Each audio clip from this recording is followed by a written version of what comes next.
Assalamualaikum warahmatullahi wabarakatuh. Waalaikumsalam. Waalaikumsalam warahmatullahi wabarakatuh.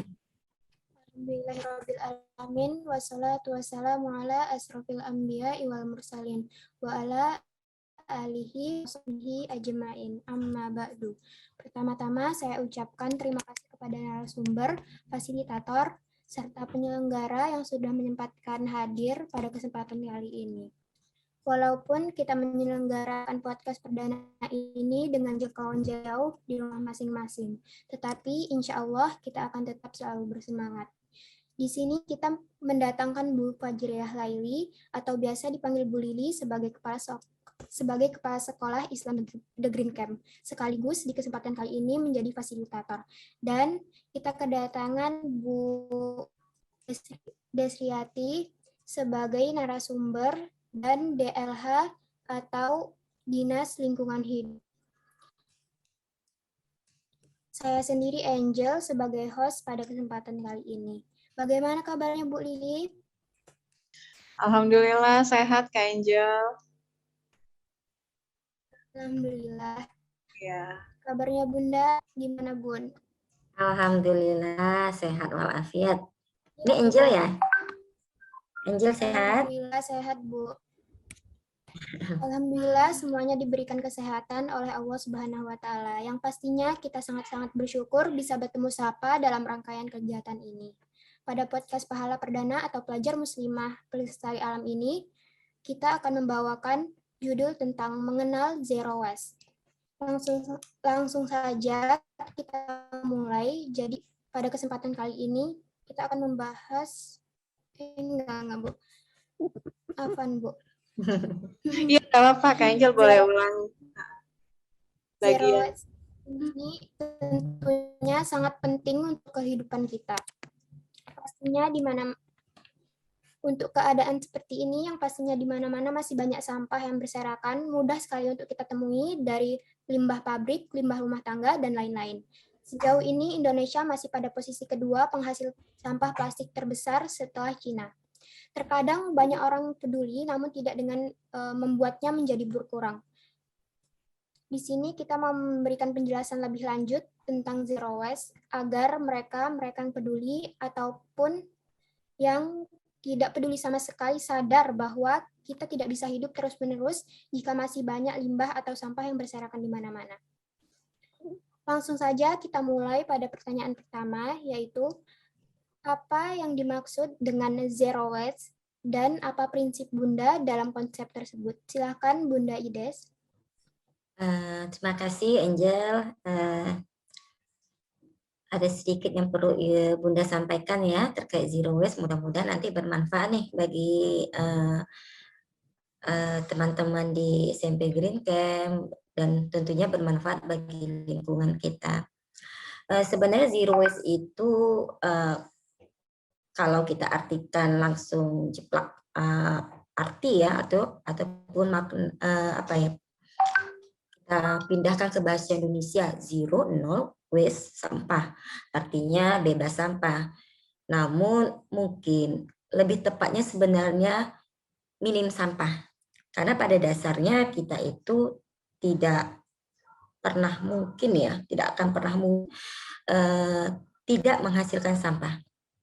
Bahkan anak bayi pun menghasilkan sampah. Beda ketika kita sudah meninggal dunia. Tapi meninggal dunia pun kita menghasilkan sampah. Tubuh kita menjadi sampah.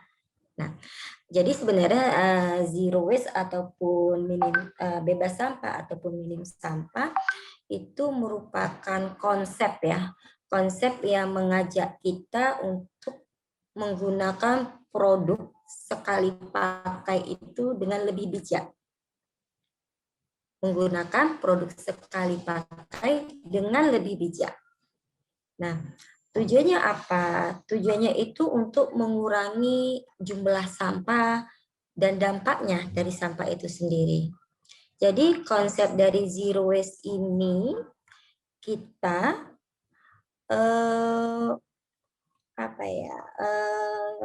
mengurangi jumlah timbulan sampah yang sampai ke TPA atau pengelolaan sampah secara termal.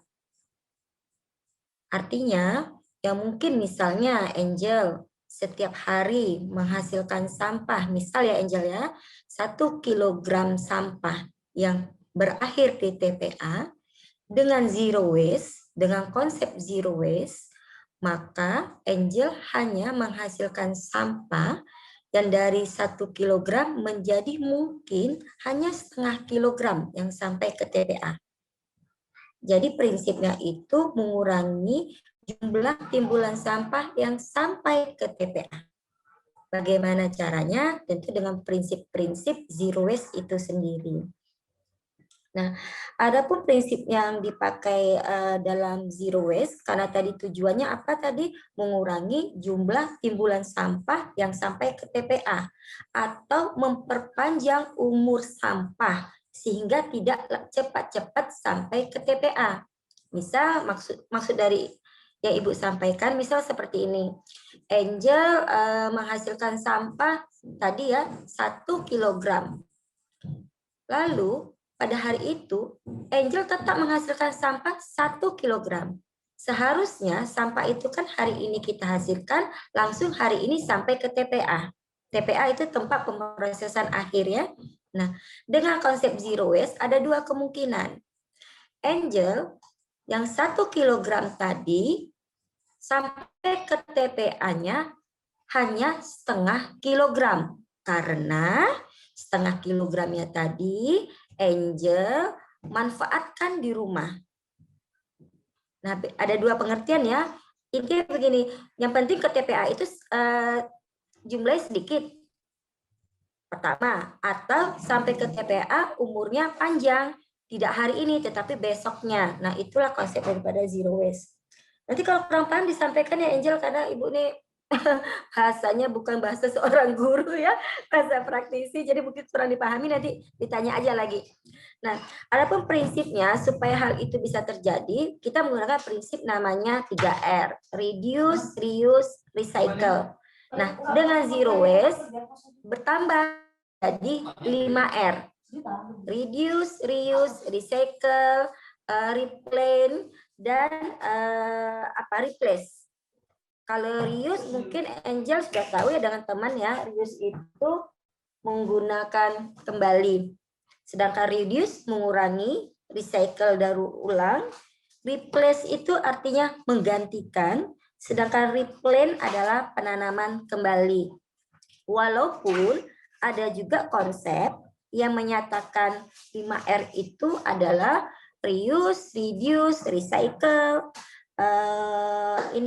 refuse dan rot. Refuse itu menolak, rot itu membusuk. Jadi pada prinsipnya mau menggunakan konsep 5R yang mana, apakah yang pertama ataupun kedua, tidak ada masalah. Yang penting prinsipnya satu, mengurangi jumlah timbulan sampah. Kedua, memperpanjang umur sampah agar tidak cepat-cepat masuk ke TPA. Begitu prinsipnya. Bagaimana Angel dan teman-teman, mungkin ada yang kurang jelas Ibu sampaikan, nanti kita ulang deh.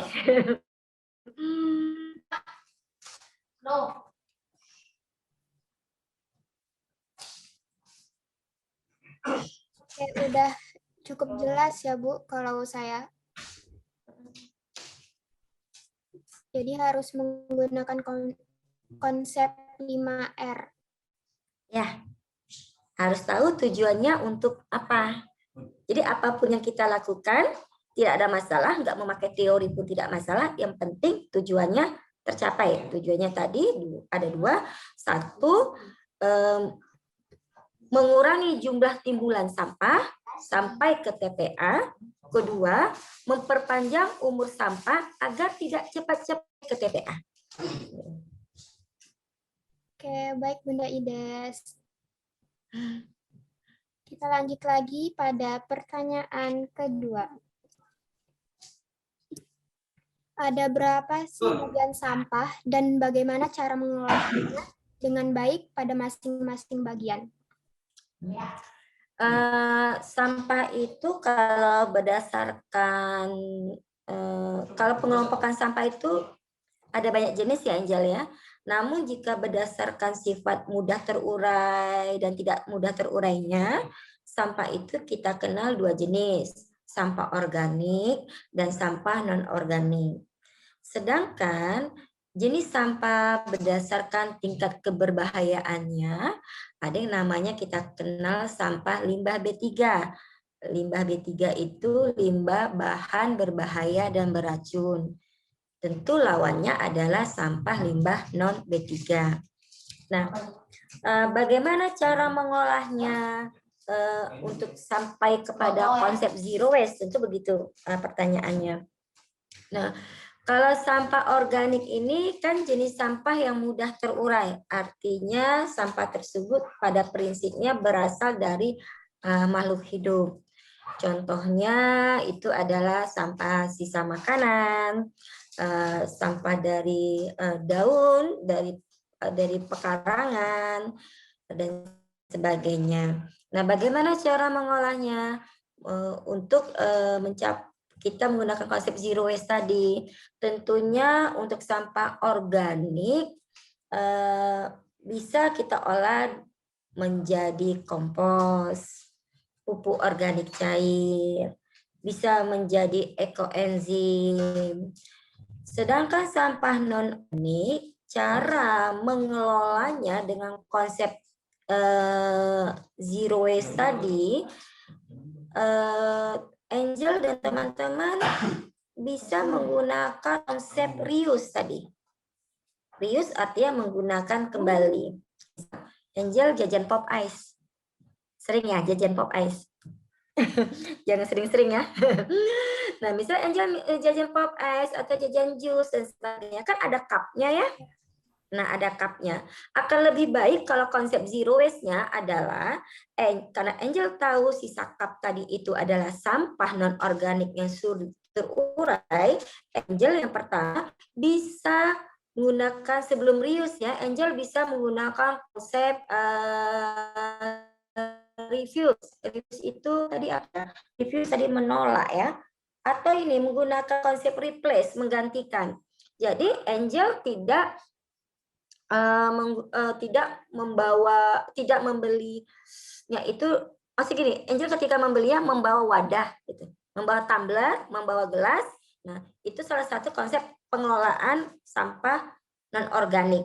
Atau jika memang Angel tidak bisa membawa wadah dari rumah karena kebetulan sedang maka sisanya tadi, cupnya tadi jangan Angel buang, tapi bisa Angel pergunakan kembali.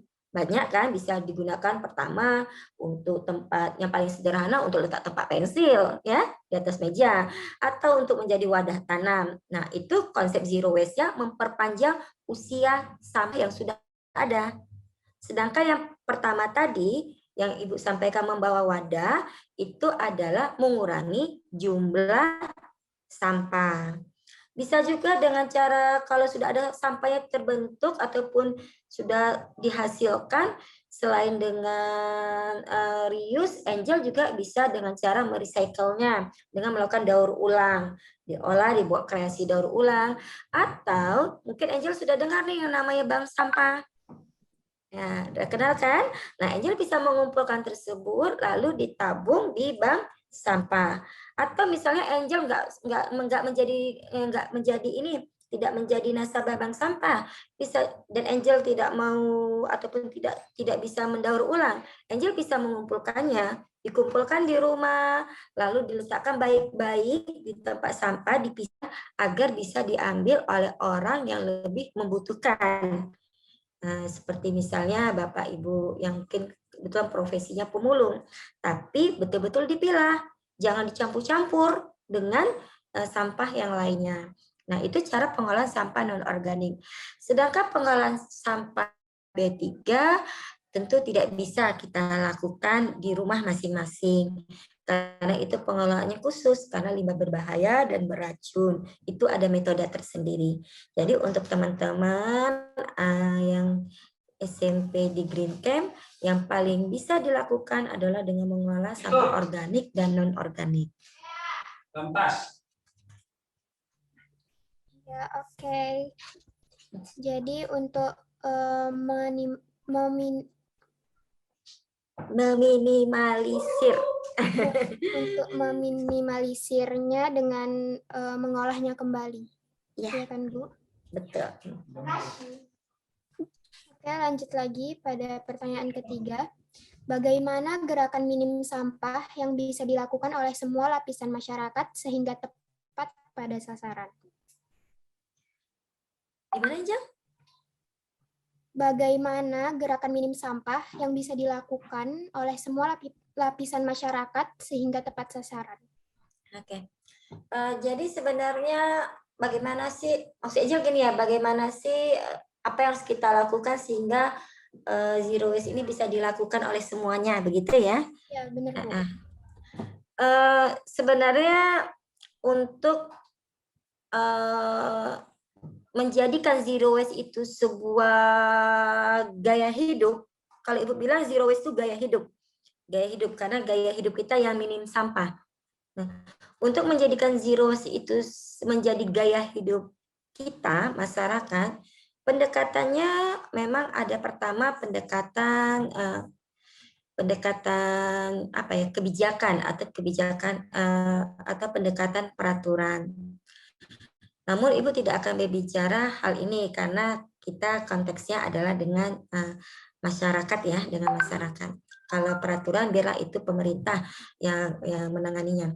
Tapi yang bisa kita lakukan untuk menjadikan zero waste ini sebuah gaya hidup, yang bisa kita lakukan memang adalah campaign. Campaign itu kampanye.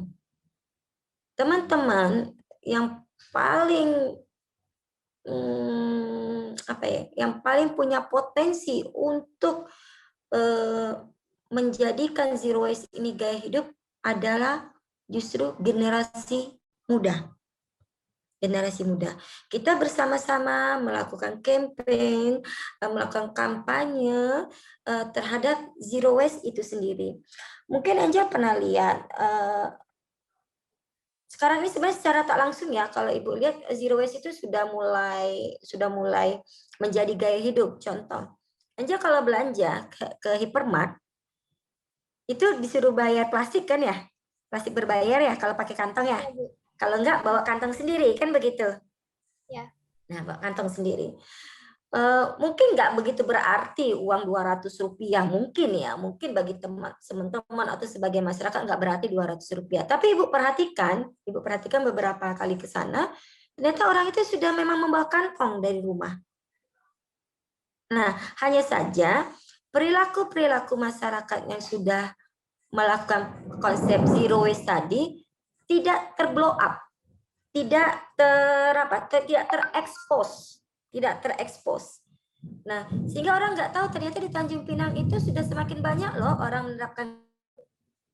Nah, jadi upaya yang bisa kita lakukan terutama adik-adik Green Camp ataupun kaum muda, bantu viralkan. Nah, viral. Bantu viralkan. Hanya dengan sebuah handphone dan hanya dengan satu sentuhan jempol, kita bisa membantu memviralkan zero waste itu. Misal, Angel nih sedang duduk-duduk sama teman-teman ya, sedang minum di tempat makan, tapi bukan pada saat pandemi ya, sedang duduk-duduk, kan pas sering minum teh obeng, ya, teh obeng. Nah, sering minum teh obeng, biasanya dikasih pipet kan? Nah, bisa dikasih pipet. Kalau kita konsep zero waste, pertama yang bisa kita lakukan, kita bawa pipet dari rumah, tentu bukan pipet plastik. Atau kedua, kita tanpa pipet. Nah, misalnya Angel melakukan hal itu pada saat sedang minum di kafe sama teman-teman atau di tempat makan. Nah, Angel bisa bantu dengan cara menguploadnya. Tujuannya bukan untuk ria, tapi tujuannya menyampaikan hari ini kami sudah melakukan zero waste. Harapannya teman-teman mulai ikut. Akhirnya dia menjadi tren itu, Apalagi jika yang melakukannya adalah tokoh-tokoh masyarakat ataupun panutan-panutan. Misal di Green Camp siapa nih duta lingkungannya gitu. Duta lingkungannya melakukan itu menjadi contoh oleh adik-adiknya yang insya Allah itu akan diikutin terus-menerus. Karena zero waste itu sehat. Sehat dan baik untuk diri sendiri maupun untuk masyarakat. Jadi yang untuk agar zero waste ini menjadi gaya hidup, bantu dengan viralkan zero waste itu. Oke, Bunda. Udah jelas banget. Jelas ya? Kalau tak jelas sampaikan aja, karena Ibu kadang belepotan kalau ngomong. Insya Allah udah cukup jelas. Ya, mengingat keadaan kita yang lagi dikepung oleh pandemi COVID-19, tentunya banyak tenaga kesehatan yang bertugas di rumah sakit ataupun tempat yang dihuni oleh pasien memakai APD atau alat pelindung diri sekali pakai ataupun masker sekali pakai. Itu tentunya banyak limbah-limbah yang terbuang ke TPA. Dan limbah-limbah itu tentunya tidak bagus ya untuk lingkungan gitu. Terus bagaimana cara meminimalisir limbah tersebut? Oke.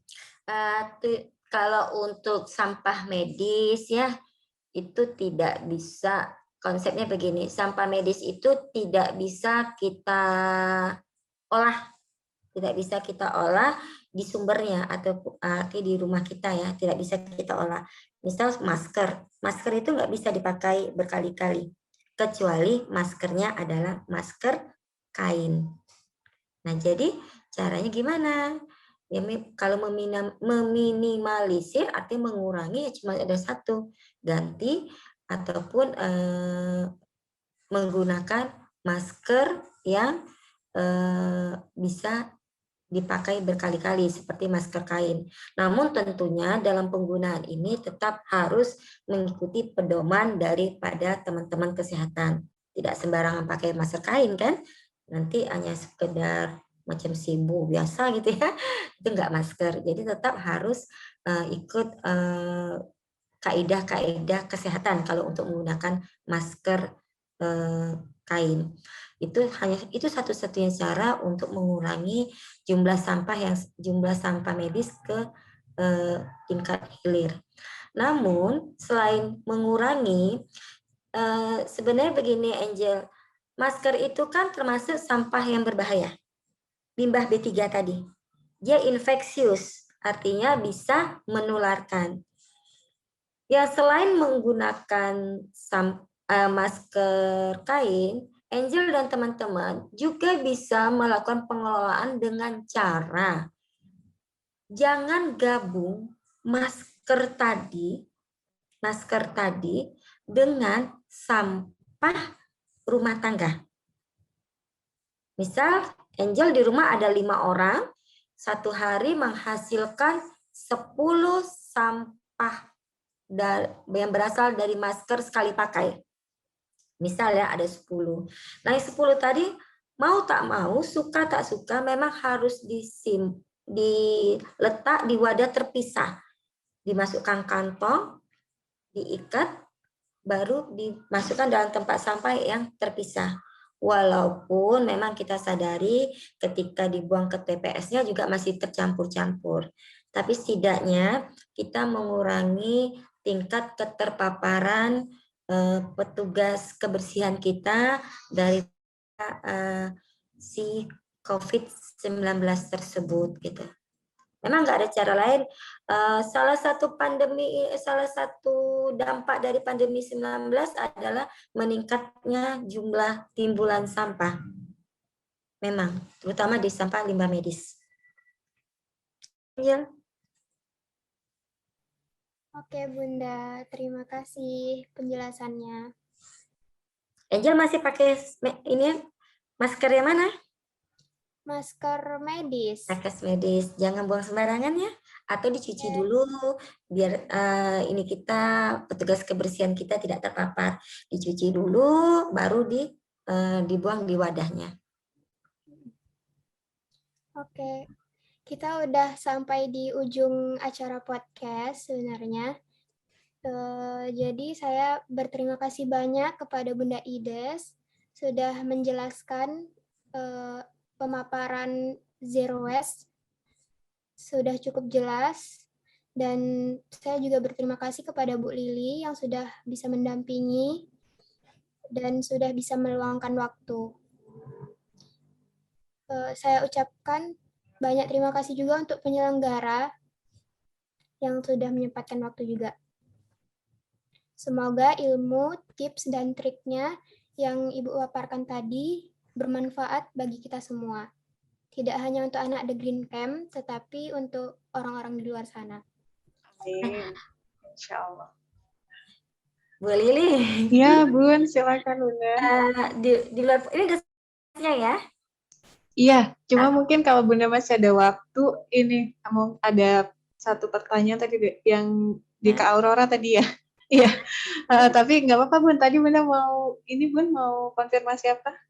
Enggak, cuma mau mengajak nih kepada ini kan terhubung sama adik-adik ya, sama apa panggilnya apa nih, adik-adik atau teman-teman masih atau gimana?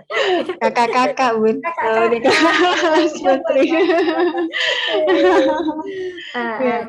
Kan masih terhubung dengan kakak-kakak ya di sana, kakak Green Camp. Artinya begini, harapan Bunda sih kakak-kakak setelah diskusi kita hari ini itu sudah bisa menerapkan di rumah masing-masing. Seperti membawa tumbler ya. Sebenarnya Bun, sebelum pandemi terjadi, kalau kami melihat grafik ininya lah ya, grafik konsep zero waste itu ada peningkatan di sekolah. Cuman qadarullah ketika pandemi terjadi, itu tuh kayak hilang semua gitu.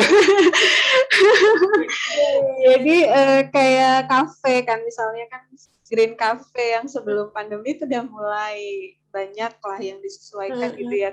Kemudian ketika pandemi ini kan jadinya konsepnya PO ya, kafenya ya, pre-order gitu ya, dan di delivery ke rumah masing-masing. Nah itu lumayan stuck Bun, mencari ide ininya ya, wadahnya itu karena rumit ya kalau pengunjungnya datang ke kafe kan mungkin lebih simple gitu mencarikan solusinya. Nah itu jadi akhirnya sekolah juga memang terasa Bun kok lebih sulit ya menerapkan zero waste-nya di era pandemi ini gitu. Di pandemi ini memang Bu salah satu yang namanya kita kan harus cari plus minusnya memang. Pandemi ada plusnya terhadap lingkungan memang ada plusnya. Tapi minusnya juga tadi itu yang timbulan sampah pasti bertambah. Timbulan sampah bertambah. Kalau seperti Bu Lili bilang tadi, mungkin kita biasanya kalau belanja bisa bawa tumbler sendiri ataupun wadah sendiri. Iya. Tapi karena sekarang sistemnya GoFood ya.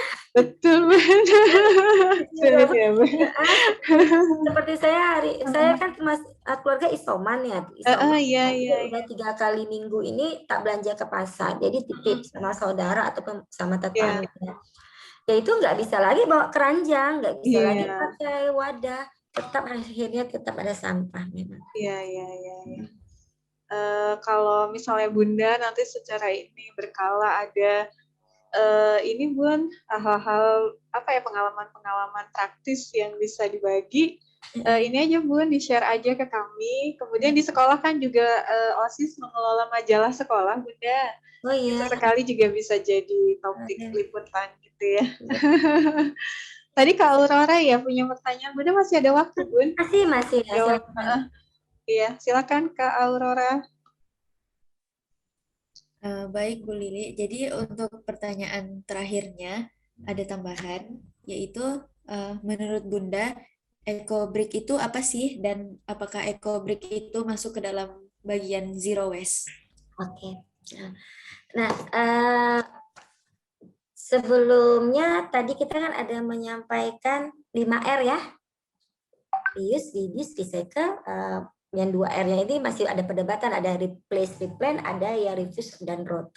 Nah, EcoBrick itu bisa masuk kepada recycle, daur ulang. Jadi kalau eko berarti lingkungan, break itu bata, berarti bata yang ramah lingkungan. Nah, yang mana pada prinsipnya eco break itu adalah memasukkan sampah plastik ke dalam sebuah wadah, biasanya botol dengan kekuatan tersendiri sehingga dia bisa berfungsi sebagai layaknya sebuah batu bata gitu. Nah, jadi apakah dia masuk konsep zero waste? Masuk. Masuk yang tadi recycle. Jadi kan tadi prinsipnya 2, mengurangi jumlah sampah. Kalau sampah tak terkurangi, bagaimana? Maka memperpanjang usia sampah tadi sebelum sampai ke TPA. Jadi EcoBreak itu memperpanjang usianya. Yang hari ini harusnya 1 kilo dibawa ke TPA, setelah Aurora jadikan dia EcoBreak yang mungkin bisa bertahan setahun, 2 tahun, 3 tahun, berarti selama 2 tahun itu pula Aurora mampu memperpanjang usianya. Memperpanjang usia untuk merusak lingkungan maksudnya. Karena udah sampai ke TPA, itu ditimbun. Ketika ditimbun, dia menghasilkan gas metan. Ketika menghasilkan gas metan itu adalah salah satu penyebab perubahan iklim. Maka pada hari itu juga timbullah gas metan. Jadi kalau Aurora simpan dulu di rumah dalam bentuk EcoBreak, gas metannya belum terwujud dari sampah yang dihasilkan oleh Aurora. Oke? Udah pernah buat Aurora EcoBreak-nya? Aurora belum pernah buat. Ayo kita buat nanti. Menarik ya Bun, kayaknya bisa aplikasikan di taman-taman sekolah gitu ya Bunda ya. Cantik deh. Saya lihat beberapa tempat itu jadikan meja Masya Allah. taman di taman Ya. kompleks ya. Tapi memang dibutuhkan effort yang besar Bu Lili. Iya. Karena memang perlunya effort yang besar lah. Konsepnya kalau di dalam wadah atau botolnya itu dicampur pasir itu nggak apa-apa ya Bun? Atau memang harus murni sampah gitu Bun? Kalau konsep sebenarnya, konsep asli itu ya memang sampah murni. Sekarang kan berkembang dengan ocean break dan sebagainya. Jadi kalau konsep murninya itu memang sampah murni, sampah plastik. Tetapi kalau saya pribadi, tujuan utamanya itu kan, tujuan akhirnya itu kan ke TPA tadi, memperpanjangnya. Jadi kalaupun mau ditambah kekuatan dan sebagainya, monggo. Namun awalnya adalah memang sampah murni. Kalau digabung dengan pasir, tentu ruang untuk masuk sampah menjadi lebih kecil ya. Volumenya berkurang ya Bun. Iya. Baik. Bisa dicoba Bun, nanti mudah-mudahan dari teman-teman Duta Lingkungan menginisiasi ya kegiatan-kegiatan ini di sekolah. Iya, Bunda, ada saran lagi mungkin untuk di lingkungan keluarga, Bun? Tadi saya tertarik dengan mau tahu tentang berat sampah total ya kita hasilkan sebenarnya perharinya itu berapa sih? Jangan-jangan kita selama ini nggak sadar ya sehari itu bisa berkilo-kilo, puluh-puluh kilo gitu. Yang sudah teraplikasikan sejauh ini seperti apa Bun kalau di lingkungan keluarga mungkin yang bisa teman-teman pakai di rumah bersama keluarganya? Untuk jumlah timbulan sampah ya Bu Lili ya? Iya, maksudnya cara kita mungkin memperkirakan berarti kita pekan ini sudah berkurang nih atau ternyata malah meningkat gitu. Mungkin dengan teknik seperti apa Bu?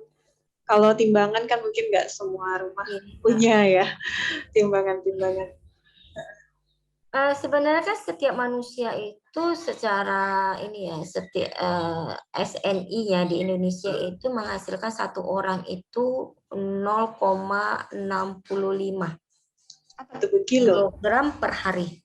Kilogram ya Bun? 0,65 kilogram per hari per orang itu. Atau 2,5 liter orang per hari. Itu teorinya. Kalau kita standar nasional Indonesia seperti itu. Itu dianggap wajar maksudnya Bu, kalau masih segitu? Bukan wajar, itu ada timbulan sampah kita. Artinya timbulan itu fakta timbulan sampah. timbulan sampah itu diperkirakan, perkiraan setiap orang seperti segitulah. Oke. Cuma Iya. bagaimana kita bisa mengetahui jumlah kita itu berkurang atau tidak? Ya memang suka tak suka Bu Lili memang melalui proses pencatatan sebenarnya. Oke, dicatat ya Bu. Proses pencatatan. Atau mungkin di rumah bisa ada takaran gitu ya Bun, misalnya kita punya ember bekas atau apa yang menjadi tolok ukur. Oh, ya, bisa berkurang atau enggaknya gitu ya. Nanti jatuhnya di volume. Baik.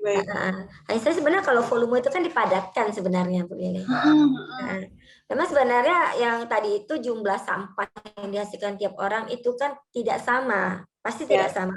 Namun angka tadi merupakan mencerminkan angka standarnya. Tapi bukan berarti itu baik. 0,65 itu baik. Tidak. Kalau mungkin bisa kurang gimana Bun? Pesan buat ini kakak-kakak ini. Iya Bun. Bunda pun sering ini juga, sering lupa. Dalam konsep zero waste kita memang apa ya? Mungkin harus ada circle-nya ya Bun, komunitasnya saling mendukung gitu ya. Kalau cuma sendiri-sendiri gitu kayaknya akan cepat putus asa ya. Jadi kadang kita melakukan sendiri nih malu. Pertama kali yang harus teman-teman kakak-kakak yakinkan dalam diri kakak-kakak, ketika kita melakukan konsep zero waste, kita melakukan sebuah kebaikan. Itu pertama dulu. Kalau melakukan kebaikan berarti jangan malu kalau kita dicemooh orang. Kelihatan aneh gitu ya Bun. Kelihatan aneh. Tapi ketika dia menjadi sebuah gaya hidup diikutin oleh orang, ada kepuasan dalam diri kita. Kebahagiaan dalam diri kita bahwa kita mampu menyebarkan sebuah kebaikan. Sebagai contoh nih kakak-kakak, pengalaman boleh Bu Lili ya? Boleh Bun, silakan Bunda. Bunda pertama kali ke pasar. Nah, kakak-kakak sering ke pasar enggak? Iya, Temenin Bun. orang tuanya sering ya? Nah, ketika ke pasar, orang tua bawa keranjang enggak? Ada yang jawab ada yang tidak ya. Nah, dulu Bunda itu ke pasar melenggang kangkung hanya bawa dompet, bawa uang. Nah, sekarang Bunda membawa keranjang, lalu membawa wadah untuk ikan. Pertama kali ketika Bunda menyodorkan wadah itu ke penjual, kaget mereka. Dan Bunda dilihatin semua orang rasanya. Perasaan Bunda, semuanya ngeliatin Bunda. Ada yang bilang, enggak usah Bu, nanti sayang kantong wadahnya kotor. Enggak apa-apa, saya bilang. Sambil Bunda edukasi. Untuk apa Bu? Biar bersih ya, biar langsung masuk kulkas ya. Mereka menyangka untuk itu. Bunda bilang bukan, supaya mengurangi sampah. Karena kantong dari ikan tidak bisa saya gunakan. Pasti kalau dari kantong ikan, kalau yang sering belanja ke pasar, ketika kita belanja ikan, satu ikan dapat 2 kantong. Bukan 1 kantong ya, dapat 2 kantong kan? Iya, betul. Kan? Kalau pada hari itu Bunda belanja ada 5 ikan. Karena Bunda belanja biasa seminggu sekali. Berarti kalau Bunda bawa wadah, Bunda akan menghemat 10 kantong plastik. Bunda bangga itu dan Bunda sampaikan ke anak-anak. Banggalah kita mampu mengurangi seminggu sekali minimal. Yang pasti itu adalah 10 kantong plastik. Jadi bisa fastabiqul khairat juga ya Bu? Ya, dan itu memang kita malu Angel, Aurora awalnya nggak pede. Tapi begitu akhirnya lama-lama Bunda dapat apresiasi dari para penjual. Wah, saya senang kalau semua pembeli itu seperti ini, Ibu. Dan sekarang Bunda lihat tuh udah mulai ada yang bawa wadah-wadah. Nah, caranya satu lagi, Bunda upload di Facebook. Bunda sering tuh upload di Facebook.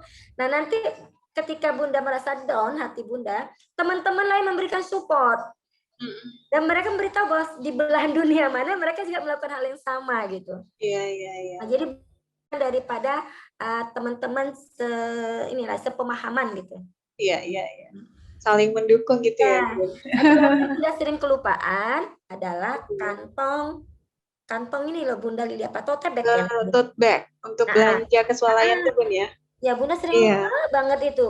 Nah jadi sekarang Bunda letaknya di dalam mobil satu, Bisa dilipat ya Bun itu? letak dalam kantong, dalam tas kerja satu. Bunda suka lupa banget gitu.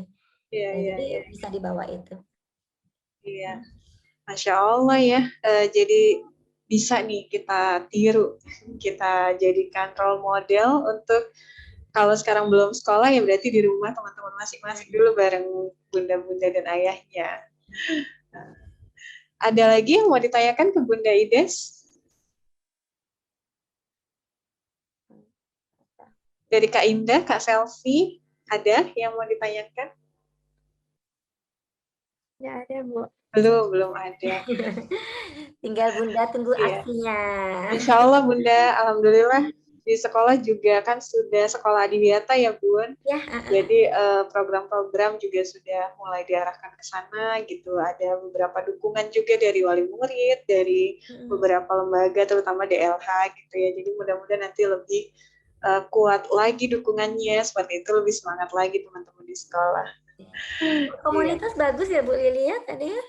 Iya Bun, benar Itu Bun. ada perlu ada komunitas yang saling mendukung. Yang belum ada nih bank sampah nih Bun, yang udah direncanakan dari lama tapi belum terrealisasi. Mungkin bisa ini Bu Lili bisa join kerjasama ya. Oh gitu. Ini artinya mungkin kalau seandainya di tempat kita belum yang terdekat STAI Bun, sampah STAI ada. Mungkin kami bisa ke sana dulu ya untuk kolaborasi ya. Dulu pun saya sempat sampaikan sama Pak Eko, sama mahasiswa yang di sana, di bank sampah. Saya bilang, coba kerjasama sama Oh, Green. Bunda di ini juga, Bunda membimbing bank sampahnya juga ya, yang di STAI. Saya kebetulan di Proklim ya. Oh, di Proklim, baik. tapi bank sampah STAI itu masuk di wilayah Proklim di sana. Ya. Insya Allah Bunda. Makasih banyak Bunda. Ya, Bu. Iya, silakan Bunda. Terima kasih Indah, Angel, Aurora, dan Bu Selfie ya. Oh, Selfie ini kelas 9 Bunda. Sampai separuh saja. Udah senior banget ini Kak Selfie nih. Iya. Kelas 9. Terima kasih Bu Lili. Baik Bunda, Assalamualaikum. sama-sama. Waalaikumsalam warahmatullahi wabarakatuh.